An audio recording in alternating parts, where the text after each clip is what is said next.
We're here today at Maxmill Machinery, taking a look at one of their vertical machining centers.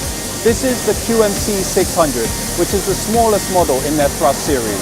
This machine has a work table size of 600 millimeters. What sets this machine apart is that it has a very rigid Z-axis. This ensures precise machining and a very rapid material removal rate.